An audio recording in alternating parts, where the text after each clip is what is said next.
Hello, I'm Walter Cronkite. I got a call from Ed Murrow who wanted me to come to work at CBS. Now that I had a family and a mortgage, I thought, well, why not? One, the news. So that was the beginning. This is Walter Cronkite. Our interview with the senator will be entirely unrehearsed. Oh, I'm glad to see you. Well, it's good to be with you.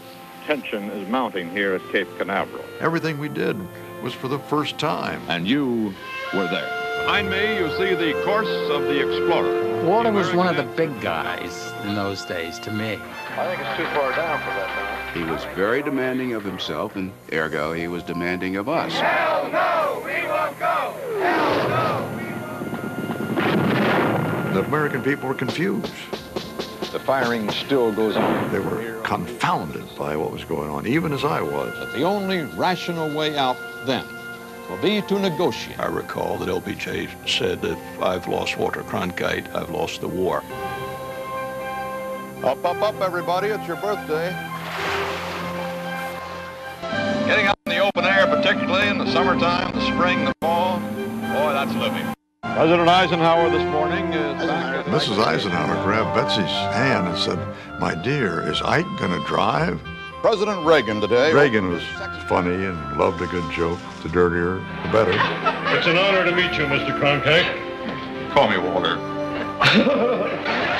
You dirty rat! You get up there, why don't you? I said, "Tell me, Frank, what about these allegations of mafia connections?" Wham! We have ignition.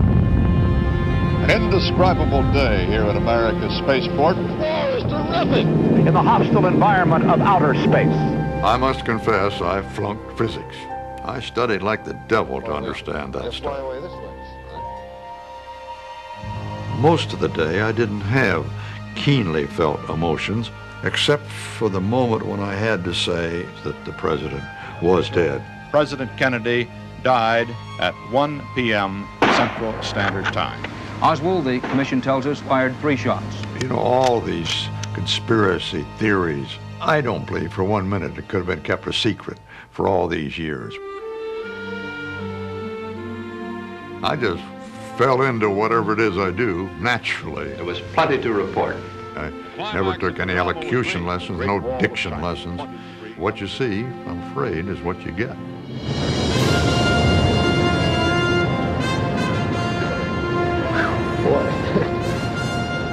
Man on the way to the moon. This is a CBS News special, Cronkite Remembers, with Walter Cronkite, his family, and his friends. All his life, when everybody was agonizing over what they wanted to be when they grew up, that's all he ever wanted to be, was a reporter.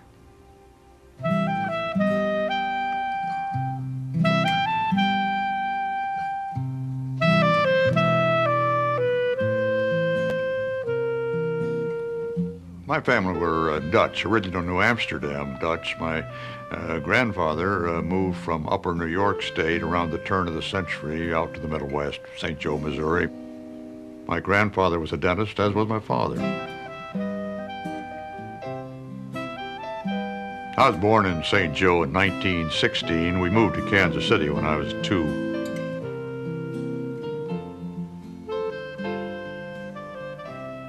My earliest memories are about having to go to school. I didn't care much about the whole idea of going to kindergarten. We were far from impoverished, nothing of the kind. Certainly weren't rich in any way. I took music lessons, piano lessons, didn't like those at all. I hated practicing. I remember one time I even tried to pretend that I had a broken arm so I could get onto my piano lesson. I don't know why I didn't think the teacher would call my mother and sympathize about the broken arm. She did, and that was the end of that ploy.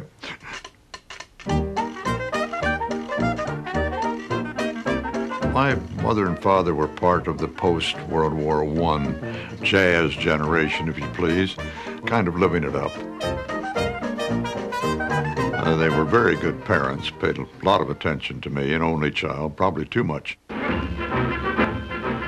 Prohibition came in 1920. I had nothing to do with it. I was only 3 years old at the time.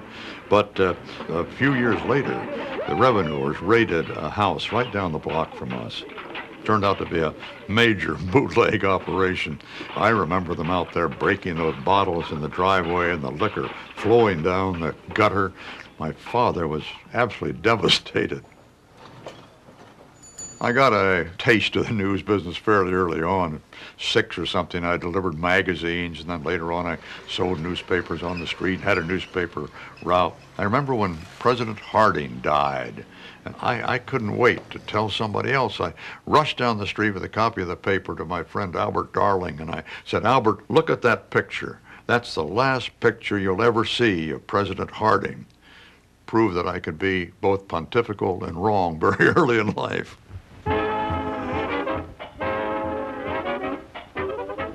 We moved to Houston when I was 10. No television, of course, but we had the movies and we had a radio. Oh boy, did we gather around that radio. Fibber McGee and Molly, and, Amos and Andy, Lone Ranger. They were regulars. I particularly remember a movie called Wings. Boy, those flying sequences of World War I fighter planes buzzing about. The pilots could see each other out the cockpit, and scarves flying, the helmets, and it made a major impression on me.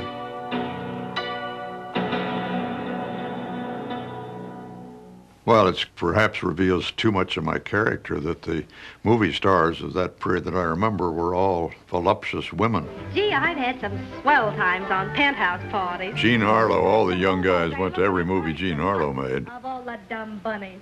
But growing up wasn't all fun and fantasy. Even when we were kids, the real world and its problems sometimes intruded. One thing you couldn't escape was the issue of race. When we first moved to Houston, I watched one night as an acquaintance of my father's punched a young black delivery boy in the face for coming around the front of the house instead of the back. He hit him and said, "That'll teach you, nigger, to put your foot on a white man's porch." Well, my father was outraged, and we left the man's house. I was never prouder of my dad than that night. The Depression hit while I was in high school in Houston, and those were mighty tough days. The worst, I guess, were during President Roosevelt's bank holiday. He closed all the banks to try to save a few of them, and everybody simply ran out of cash. There wasn't any. And while my dad wasn't poor, he got down to his last dime. We actually didn't have any food left in the house. And, while my mother denied it to her dying day, I know darn good and well she made hamburgers out of dog food. I guess today you'd call them Alpo burgers. When I was 16, a bunch of us just graduated from high school. We pooled our money and took the train to Chicago for the 1933 World's Fair, a century of progress. And we actually saw a little of the progress. So we visited Sally Rand's exhibit, dancing behind a fan, nude, presumably. And then we saw the first exhibit, presumably, of television, or at least one of the early exhibits of television. They had a big black box on one side of the stage, another on the other side. This one took your picture, and you, boy, gosh, miraculously there was the picture appearing in the other black box. And they'd invite people from the audience up, and naturally I volunteered. Well, we'd just seen a guy down the midway playing 2 clarinets at once. So I had to imitate this fellow playing 2 clarinets at once. It did establish, I guess, a couple of things. First of all, there is a little bit of ham in me. And the second was that I could honestly say to all of my colleagues, I was in television long before you were. Next on Cronkite Remembers, Radio Days. Notre Dame's ball on their own 35. And a young reporter's first big story. The oil field workers themselves, whose own children were in there, tears streaming down their faces,